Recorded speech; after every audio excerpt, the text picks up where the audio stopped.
ಇನ್ನು ಶಬರಿಮಲೆ ದೇವಸ್ಥಾನದಲ್ಲಿ ಚಿನ್ನ ಕಳ್ಳತನ ಆಗಿದ್ದು, ಚಿನ್ನವನ್ನು ಇವರು ಎಗರಿಸಿದ್ದು ಹಿಂಗೆ, ಅಷ್ಟೊಂದು ದೊಡ್ಡ ಮೊತ್ತದ ಚಿನ್ನವನ್ನು. ಇದರಲ್ಲಿ ಯಾರ್ಯಾರು ಪಾಲ್ಗೊಂಡಿದ್ದಾರೆ? ಇಡಿ ಅಂತನೂ ಬೆಂಡೆತ್ತಾ ಇದೆ. 3 ರಾಜ್ಯಗಳ 21 ಕಡೆಗೆ ದಾಳಿ ಮಾಡಿದೆ ಇಡಿ.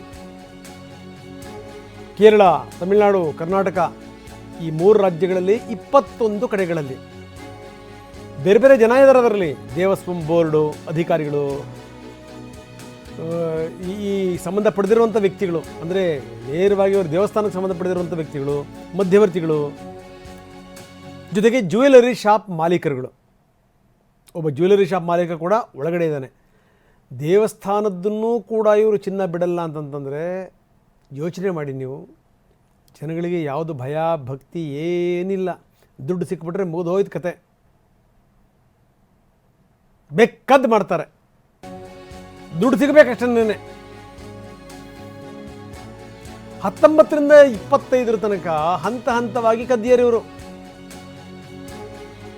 ಈ ತಾಮ್ರದ ತಟ್ಟೆಗೆ ಚಿನ್ನದ ಲೇಪನ ಮಾಡಿ ಅದನ್ನು ಇಟ್ಟಿದ್ದಾರೆ. ಈ ರೀತಿ ತಾಮ್ರದ ತಟ್ಟೆಗಳನ್ನು ಇಟ್ಟು ಚಿನ್ನ ತಟ್ಟೆಗಳನ್ನು ಎತ್ತಿದ್ದಾರೆ.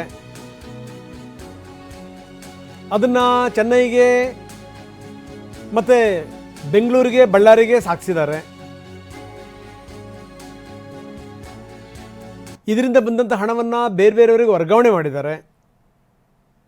ಈಗ ಇವರೆಲ್ಲರೂ ಕೂಡ ಇದರ ವ್ಯಾಪ್ತಿಗೆ ಬರ್ತಾ ಇದ್ದಾರೆ. ಸಾಮಾನ್ಯವಾಗಿ ಇಡಿಯ ಕೈಗೆ ಬಂತು ಅಂತಂದರೆ ಅವರು ಸೋಸಿಟ್ಬಿಡ್ತಾರೆ. ತುಂಬ ಆಳಕ್ಕಿಳಿದು ಅವರು ತನಿಖೆ ಮಾಡ್ತಾರೆ. ಎಲ್ಲ ಮೂಲಗಳನ್ನು ಕೂಡ ಶೋಧಿಸ್ತಾರೆ. ಎಲ್ಲೆಲ್ಲಿಂದ ಬಂತು, ಏನು ಎತ್ತ, ಯಾವ್ಯಾವ ರೀತಿ ನೀವು ಇಲ್ಲಿ ಗೋಲ್ಮಾಲ್ ಮಾಡಿದಿರಿ, ಯಾವ್ಯಾವ ಪ್ಲೇಟ್ಗಳನ್ನು ಬದಲಾಯಿಸಿದಿರಿ, ಯಾವ್ಯಾವ ಬಟ್ಲುಗಳನ್ನು ಬದಲಾಯಿಸಿದಿರಿ, ಆಭರಣಗಳಲ್ಲಿ ಯಾವ್ಯಾವುದನ್ನು ನೀವು ಡೂಪ್ಲಿಕೇಟ್ ಇಟ್ರಿ, ಹೆಂಗೆ ಎತ್ಕೊಂಬಂದ್ರಿ, ಯಾರಿಗೆ ಕೊಟ್ರಿ. ರೊದ್ದಮ್ ಜ್ಯುವೆಲರ್ಸ್ ನಾವು ತೋರಿಸ್ತಾ ಇದ್ದೀವಿ. ರೊದ್ದಮ್ ಜ್ಯುವೆಲ್ಸ್ ಬಳ್ಳಾರಿದು. ಇದರ ಮಾಲೀಕ ಕಂಬಿ ಎಣಿಸ್ತಾ ಇದ್ದಾನೆ. ಇವಂದು ಕೂಡ ಪ್ರಮುಖವಾದಂಥ ಪಾತ್ರ. ಕಡಿಮೆ ಜನ ಇಲ್ಲ ಇದರಲ್ಲಿ. ದೇವಸ್ವಂ ಬೋರ್ಡ್ ಇದೆ, ಅಧಿಕಾರಿಗಳಿದ್ದಾರೆ, ಖಾಸಗಿ ವ್ಯಕ್ತಿಗಳಿದ್ದಾರೆ, ಮೀಡಿಯೇಟರ್ಸ್ ಇದ್ದಾರೆ, ಜೊತೆಗೆ ಈ ರೀತಿ ಜ್ಯುವೆಲರ್ಸ್ಗಳು ಕೂಡ ಇದ್ದಾರೆ.